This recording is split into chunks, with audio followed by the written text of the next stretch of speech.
Welcome to টুনপুরি Bangla. বন্ধুরা, আজকের গল্প রামু এবং ভূত। রামু খুব ছোট থাকতেই তার মা মারা যায়। সে তার বাবার কাছেই বড় হচ্ছে। বাবা তাকে অল্প অল্প করে লেখাপড়া করানোর চেষ্টা করছে। একটা ছোট্ট দোকান চালিয়ে ইনি সংসার চালান। বাবা ছেলের সংসার। ছেলে মানে রামু নিজে নিজেই স্কুলে যায়, কারণ বাবার এত সময় নেই যে ওকে স্কুলে নিয়ে আসবে দিয়ে যাবে এইরকম। তো প্রতিদিন রামু জঙ্গলের মধ্যে দিয়ে স্কুলে যায়, কারণ দুটো রাস্তা আছে, একটা নদী পারাপার করতে হয় আর একটা জঙ্গলের ভিতর দিয়ে যেতে হয়। রামু জঙ্গলের রাস্তাটা দিয়েই রোজ স্কুলে যায়। একদিন জঙ্গলের মধ্যে থেকে একটা আওয়াজ ভেসে আসছে। রামু এদিক ওদিক তাকাচ্ছে, কিন্তু একটু একটু ভয়ও পাচ্ছে, কাউকে দেখতে পাচ্ছে না। সে তারপরেও নিজের মতো করে হাঁটছে।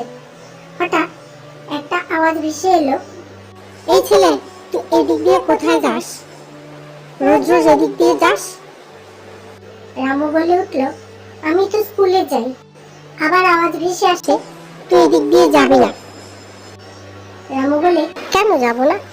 আমার তো এদিকেই যেতে হয়, না হলে যে নদী পার করতে হয়।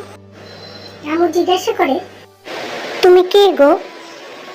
আমি ভূত, এই জঙ্গলে থাকি। এটা আমার জায়গা, এখান দিয়ে অন্য কোনো মানুষ যেতে পারবে না, তাহলে তার ঘাড় মটকে দেব। রামু এবার ভয় পেয়ে গেল। সে বলল, এমন করো না, আমাকে না হলে নদী পার করে যেতে হবে। নদী পারাপারের পয়সা লাগে, এত পয়সা তো আমার বাবা দিতে পারবে না, তাই এই জঙ্গল দিয়ে যাই। একটু তো আমি শুধু যাব আর আসবো, তোমার কোনো ক্ষতি হবে না। এবার ভূতটা বলে, ঠিক আছে, তুই ছোট বলে তোকে ছেড়ে দিলাম। এরপর থেকে রামু এখান দিয়ে যাতায়াত করে জঙ্গলের ভিতর দিয়ে ভূতের সঙ্গে কথা বলে আবার চলে যায়। এভাবে তার চলছিল। হঠাৎ একদিন রামু অসুস্থ হয়ে স্কুলে যেতে পারছিল না। সে ঘরেই ছিল, তার জ্বর হয়েছিল খুব। ভূতটা তখন রামুর জন্য ভাবছিল সে কেন আসে না। তারপর সে রামুর বাড়ির পাশে গিয়ে আওয়াজ করতে থাকে। তখন রামু বলে, তুমি এখানে কেন এসেছো? তুই তো অনেকদিন ধরে জঙ্গল দিয়ে স্কুলে যাস না, তার জন্য তোকে দেখতে এসেছি। রামু বলে, আমি অসুস্থ তাই যেতে পারিনি, একটু সুস্থ হলে আবার যাব। এরপর দুদিন পর থেকে রামু সুস্থ হয়ে স্কুলে যেতে শুরু করে।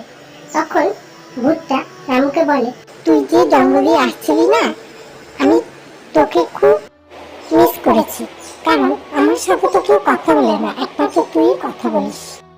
এবার রামু ভূতকে জিজ্ঞাসা করে, তুমি কেন ভূত হয়েছ? ভূত বলে, আমাকে মেরে ফেলে দিয়েছিল, তাই ভূত হয়েছে। কিভাবে মারলো?